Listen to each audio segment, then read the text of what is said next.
Attention, the following broadcast has been approved by Outcasted OC. Viewer discretion is advised. Incoming transmission in 5, 4, 3, 2, 1. Hi all, welcome to Ross Reviews Smackdown this week for the Outcasted OC channel. This week was an amazing Smackdown, really added lots to the story, nice twists, and continued where we went. So we're going to get right into it. Smackdown opened with a recap of the previous episode of the Jay and Jimmy situation with the bloodline and how Jay doesn't know where really to stand because Jimmy accidentally kicked him. Jay doesn't know if he did it on purpose or not, and just how the bloodline are trying to force Jay to be on his side after that now, and they've set it up to be the main event of Jay's decision will be the main event of the show. So we have an interesting build going straight towards that. It then goes into Roman Reigns, Solo, and Paul Heyman pulling up backstage. They're like, how do you feel about Jay? And have we got any further decision or discussion with Jay about the bloodline? And they all just ignore her and walk off. Paul Heyman adding the fact of like shaking his head like, why would you ask that? Like, why are you doing that? We go straight into what was decided last week with the tag team gauntlet match for a number one contender against Sami Zayn and Kevin Owens. This was an amazing match. I loved all the tag teams that were involved, a lot of back and forth, and just crazy spots all round. We opened with Street Profits and Brawling Brutes. There was a very interesting spot where Montez goes and like backhand chops Sheamus on the chest, and Sheamus just looked at him like, really? And Montez even looked at his own hand like, what happened? Dawkins gets tagged in quite early on. It was a very interesting spot because it was like Ridge now being referred to as Ridge the Fridge Holland, which I always found funny. Picked up Montez and did like kind of like a headlock, but spun him around kind of like how Cesaro would, but it was like from the headlock position. It was really cool. So that's what made Dawkins get tagged in. Really straight out the guns, doing loads of great bits. Does a spinning corkscrew towards Sheamus and Ridge at the same time. Then as he goes to do another, Sheamus hits with a bro kick. Street Profits have lost. So Brawling Brutes continue their matching. I was a bit sad that Street Profits didn't get longer, and Street Profits were one of the first to get out the gauntlet, but either way, I think they opened with two of the strongest teams, and I don't think I'd have liked to see either team lose straight away, so I guess it's like the best of what we were given, really. We then go to Luke Gallows and Carl Anderson rolling in, because they are the next to do the gauntlet. They very much go with the tactic of doing 2-on-1 method, a lot of really quick hot tags in for quick hits, constantly going back and forth. Sheamus did an amazing pick up slam towards Gallows, like full lifted his body weight, threw him back down. It was awesome to see. Carl Anderson, being Carl Anderson, gloated on one of the moves that he hit, goes to the top rope, runs proper trying to play to the crowd, and Sheamus just meets him with a bro kick to his face. A 1-2-3 count happens. So there we go. The Good Brothers, the OC, are no longer in the match. We have then the LWO come in, and as soon as they come in, they quickly high fly out of the ring to land on Ridge and Sheamus. They did amazing spots. There was some great stuff. You had a really cool spot where Joaquin Wilde jumps from the top rope and Ridge the Fridge just catches him and belly to belly suplexes him straight away. And yeah, Brawling Brutes got the quick advantage of just cancelling every high flying move LWO throw at them. I would have liked to see LWO go a bit longer in the match, but once again, Brawling Brutes carry on the gauntlet, keep going. Then we had the Hit Row bit. Hit Row shouldn't have just not entered the ring. You made them enter to try and rush them to then they basically got noped out of a ring in a 1-2-3 count on AJ. It just made Hit Row look awful, which is not what they need. They need a push to look better, not look worse, and they made them look worse. So I don't know. we'll see where that progression goes. But I wasn't thrilled about it. It was a funny spot, and I don't know if they were trying to go with humour there for that part of the match or not. But yeah, it just didn't work for me. And then we land to Pretty Deadly. The yes boys hits the crowd, and you just see them shaking their heads like, no, don't want to do it. We quit. We're not entering. To basically they were forced to get in the ring between the commercial breaks. Ridge Holland had a great spot once again. He picks up the pair of Pretty Deadly and just reverse powered them because they were trying to lift him. He just reverse powered, flipped them over. Ridge then luckily makes the hot tag to Sheamus, and Sheamus was just on a different level again. It, as commentary stated, it was like he was on his fourth or fifth wind, and this guy was like running on all cylinders. Like he had all the adrenaline and didn't lose any fatigue from the previous 3 other teams he's just gone against. Pretty Deadly go to try and do a quick through the ropes type of thing, and Ridge Holland stops the one of them. Sheamus comes in quickly, grabs the one, goes to start doing the 10 beats.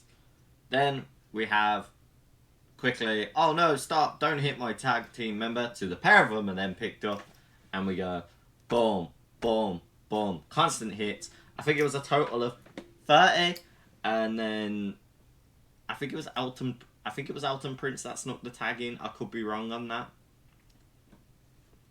But quickly snuck a tag in when Sheamus was rolled him back through to do the pin, and hit a massive leg drop on the back of Sheamus's neck. It looked rough, but Pretty Deadly actually snuck that win. So we now have Pretty Deadly versus Kevin Owens and Sami Zayn at the London Smackdown, which is awesome because I'm going to be there, and I'm really excited for that match. We had them go into a small little promo against each other as well, of Sami Zayn and Kevin Owens, you've been celebrating for 5 minutes, get the heck out the ring, no one else wants you gloating for any longer. Pretty Deadly sass back, being about I love how we've just gone for a harrowing 5-team match. By the way, they only had 1 match out of those 5. And our hair still looks better than that man over there. What is that? Slamming straight into Sami Zayn's hair. Sami Zayn's I don't care. And Sami's you're hearing this right, Kevin, about them saying they're going to celebrate longer when they become the new tag champs, right? And it's Kevin was yeah, I heard them. And it's doesn't that make you mad? It's well, you told me to start, stay calmer. So yeah, I'm trying to stay calm. But just hearing them talk, and they just blows up and gets angry. And Sami says yeah, no, let's go to the ring and rush them. So they go to run at them, and Pretty Deadly escape the ring, get away from them. Nope, we're not fighting, we're too tired. Which then leaves us time to transition to the backstage segments. There are a lot of backstage segments for this SmackDown, but I think it was fair reasoning for it, for what was the main event, and more storylines are going to play more backstage than actually in the ring storytelling for the Bloodline storyline at the moment. So we go to the backstage of Roman and Paul having a little back and forth of just being my tribal chief, if you spoke to Jay, and Jay's Jay's nowhere to be seen. We don't know what's going on, other than he's going to be there tonight to make his decision. To Roman's wise man. Who's the wise man? I'm the tribal chief. I don't go and talk to people. They come to me. You go and talk to Jay. And he's oh no, I only spoke to him on Friday. And it's no, I'm telling you, go and talk to Jay. I'm not asking. So he's basically told him to you put that last word into Jay. You make Jay realise he joins us now. Which was really cool. You saw Heyman a little bit scared and really worried of the downfall of what's going on. We then go to Io Sky walking straight into the ring to carry on from last week's Io and Selena Vega having a back and forth. It was a quick match, which sucked because I really love the feud between these two. I think they're some of the best talent in the women's roster right now that need more opportunities. And we had a very interesting spot where Bayley is distracting the ref. Io got a very nice roll up and got probably like a 4 or 5 count on that roll up, and the ref didn't count it. So Io kicks off, gets angry at Bayley, being like, Bayley, what are you doing? You're costing me the match now. And because Io's distracted by talking to Bayley, a 619 hits Io, and Io loses to Zelina with that 619, and Io's not happy at all. You could see she's furious, and she's like, look, we'll be fine. We've got Money in the Bank. We're still in Money in the Bank. That's what we focus on. Yeah, and then we get the recap of last week of the new belt that was presented to Asuka, and Charlotte walking out and saying that I want that belt and I'm going to fight for it. I'm not very happy with that whole spot. I feel like it undermined a lot of the other women that have been waiting for opportunities, and her making the whole line of, I don't wait in line, I made the line. It just feels like the entitlement, and that doesn't really work for a babyface. So I don't know if they're trying to turn her heel again already or not. But it just, it doesn't work in her character's favor or any of the fans watching, because it just like, we don't know if you're actually shooting on it, because the extra line of, oh, by the way, when I win, you can also put the other belt on me, makes it feel like, oh, I'm getting mad at Roman having all the belts and that title opportunity, but the women don't get to have multiple belts at once type of thing, is how I felt like she was going about it, and it might have been going all the wrong way. Either way, we transition to the other part of the story, and if this is due to it being part of the storyline, I'm all here for this side of it. It's Bianca Belair walking up to Adam Pearce being like, so, did you sort it then? What's happening with my rematch? He's like, I'm working it out. I haven't got an answer for you tonight. Just, you'll have an answer. She's like, oh, so you're telling me to be patient? Okay, cool. Charlotte took matters into her own hands, so I'm going to get my rematch opportunity. Either you sort it, or I'll do what she did and take matters into my own hand. And I feel this is the slow burn heel turn for Bianca. The promo was more aggressive. The promo didn't care how the fans reacted to it. She made it known she's going to be ringside for that match.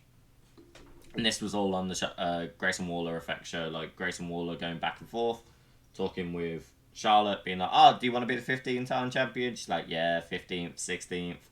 And then Bianca Belair came out, made her statement, made a very sharp promo on Charlotte, being like, look, I'm the longest reigning of this modern era. Put respect on my name as much as I've put respect on your name for how many times you've won a belt and had title reigns. You ran away and you now get an opportunity. Where's my opportunity gone for my rematch? And then Charlotte was like, I never ran away, I stepped away, but every time I've stepped away, I've still come back and picked myself up 14 times prior. So I was like, okay, I get where these two are going, but it feels like, Bianca's making it well known. She's going to be ringside for that match, and stuff is going to happen. I feel that Bianca Belair heel turn is in the works there. We had Paul and Jay also be backstage now. Paul Heyman finally found Jay and went to go have a conversation with him, and he just apologized to Jay. He was like, I'm sorry Jimmy kicked you. I'm sorry the truth hurts. You're not the problem. It's your brother. The tribal chief we want literally called you the right-hand man, said you're the next in line. We're just trying to make you realise that the bloodline is here for you and Jimmy is not. Jay just looks at him and is like, yeah, I'm sorry too. That if I'm in, you're out. Meaning that it's like, your wise man's still going. Like, Paul Heyman, nah, I don't want him. Which was pretty good. We then go to the mixed tag match of Michin and AJ Styles for Scarlett and Carrion. This is from last week where Scarlett hit the Mist, and I literally said this as the Mist happened, was like, I'd love a mixed tag match between them, and we got that. I say we got that, but it was way too short. There were not enough spots in it, like for either the women or the men. There was a comedic spot which definitely made me laugh, was like Scarlett tried flirty approach with AJ to distract him because he nearly won against Carrion. He takes off his like wrestling gloves and like, I'm married, bitch. And it's like, we're not dumb. We know that Scarlett is married to Carrion, by the way. So I would have found it more funny if Scarlett went, me too, and then Carrion hit him with the straight jacket. But you got Michin dragged out, Scarlett hit her to the floor. Really nice spot between the two of them. Really definitely looked like that spot hurt as they both hit the ground. Carrion hits that straight jacket. 1, 2, 3. Gets the win. But yeah, it was a decent match. Just wished it was longer and got to see more of Scarlett being in ring because we finally got to see it, and it was really nice to see she does know how to work the ropes and isn't just like a ringside person. I've loved watching her do her outside of WWE, so it'd be nice to see more of her doing it within WWE. Paul Heyman then walks back to Roman as that match has happened, comes back to Roman and shaking his head, just being like, my tribal chief, no, I'm sorry. Solo walks forward and Paul Heyman literally cacks himself. He proper runs in fear. You hear him go, ah! It's like, Solo just goes, do you want me to sort this, my tribal chief? And Roman's like, no, we got plenty of time. So I was like, okay, let's see where this goes. This is interesting now. So then we go to another backstage segment of Cameron Grimes starts getting interviewed. And it's like, oh, how are you feeling being on SmackDown? How's it been for yourself? And he's like, yeah, SmackDown's been really fun. I've been enjoying myself. To then, boom, he gets hit by Baron Corbin. And Baron Corbin's just like, look, you made a joke of me. You were lucky. Your luck's now ran out. And yeah, he proper looked like he hurt Cameron Grimes backstage. So we now get a match for that next week. Then we go to Rey Mysterio walking out in the ring, and he's just talking about, I've done a lot of great things in my life, a lot of achievements, but one of the best is bringing LWO. And then he's like, the man I'm going to come through is probably going to be a great leader, have great opportunities.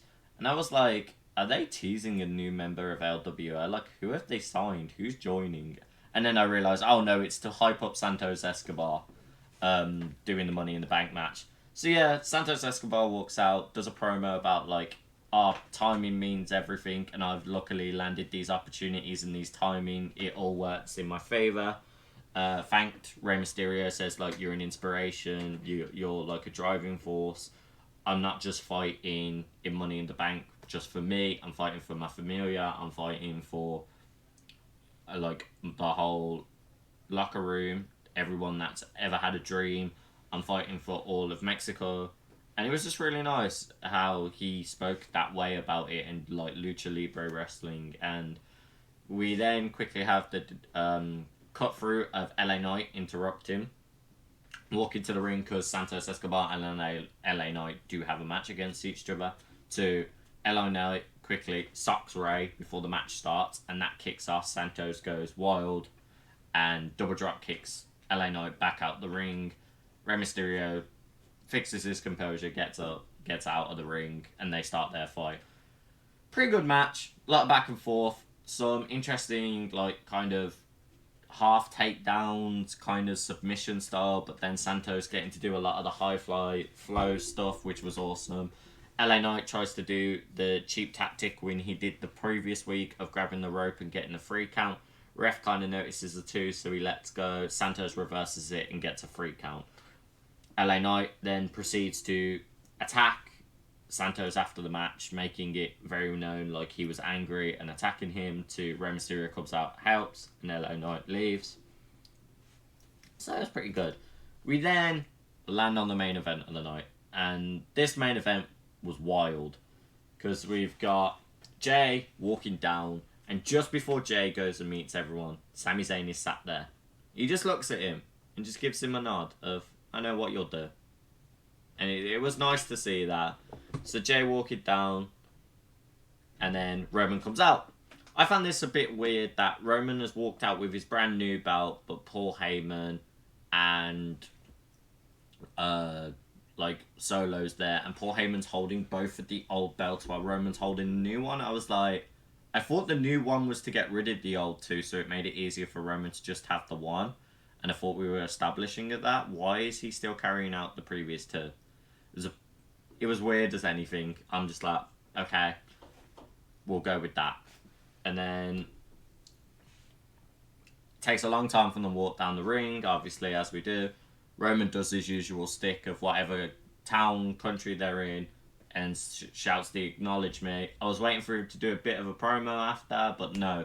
Jay swiftly interrupts straight away with his music of Usos, and he just walks down, mic already in hand, and he's just looking at him. And Roman gets straight to the point. He looks to the crowd and he's like, look, I know what they want. They want answers, Jay. So are you in or are you out? Which Jay just looks at him, points, and goes, you tell me, Uce. It's either me or him, and points at Paul Heyman. And Roman gets very offended, like, very quickly with this. He's like, that's my wise man. Look, when you're the tribal chief, you can have whoever you want as your wise man. He's my wise man. He's here to help me. I was only meant to get us to the promised land. You're meant to stay here. You're the one that's meant to lead and keep us here. And it's like, okay, I see where you're going with this. It's like, oh, we've been, like, making you the next tribal chief for about 3 years now. We've been working on that. It's the whole reason we called you the right-hand man. It's like, you're not the problem. It's your brother. Your brother's been the one that's caused the problem for all of us. To Jimmy very stubbornly walks out and goes, yo, like, no, your brother's not the problem. It's our cousin. And he's using you. He's not grooming you to be the next in line. He's using you. Roman then goes off and goes like, look, you weren't, it took them 10 years to be chanting Usos before I came around. Now you've been main eventing like near enough everything. The crowd loves you. I built you. Your brother's an anchor. I'm the wings. I let you fly high. He sends you down. And then he goes, who had the issue, Heyman? Like, who had the issue with the right-hand man name? And it was like, it wasn't Heyman. Heyman was the one who suggested it. It wasn't Solo. Solo wasn't with us at the time. It was Jimmy. And Jay just turns, looks at Jimmy and goes, is it true?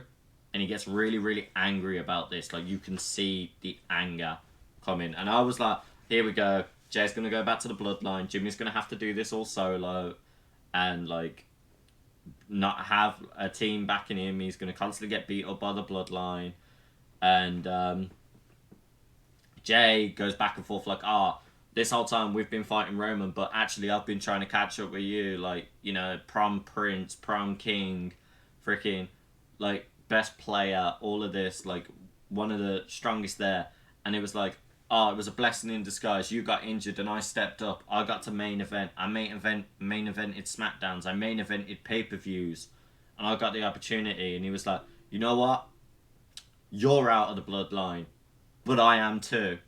And then straight away, point blank, kicked Roman Reigns in the face with a super kick. And I loved just the whole crowd went dead silent. Pure shock. Solo looks at them like, what? Goes to look like he's going to hit them, to then Jimmy's like, nope, super kicked him, and then it goes to the Usos just fighting him off. Heyman stood in the corner like, what do? I don't know what to do. To then Roman stands back up, looks like he's going to kick off again, and both of them super kick. Like, the Usos straight up, super kick Roman. Roman's on the ground to end SmackDown.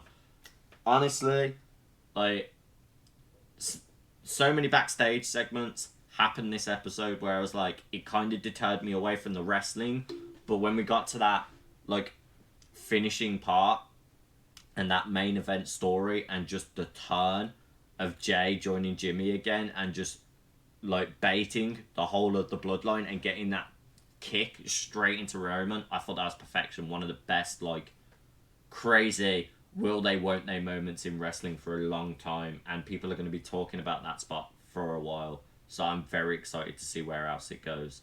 Let me know what you guys thought of this week's episode of SmackDown in the comments section. Feel free to follow all of our socials where you will see when the next episode of our podcast is and what we will be doing. Also keep an eye on the Outcasted channel for Money in the Bank footage and content because a few of the Outcasted members will be at Money at the Bank. See you guys around.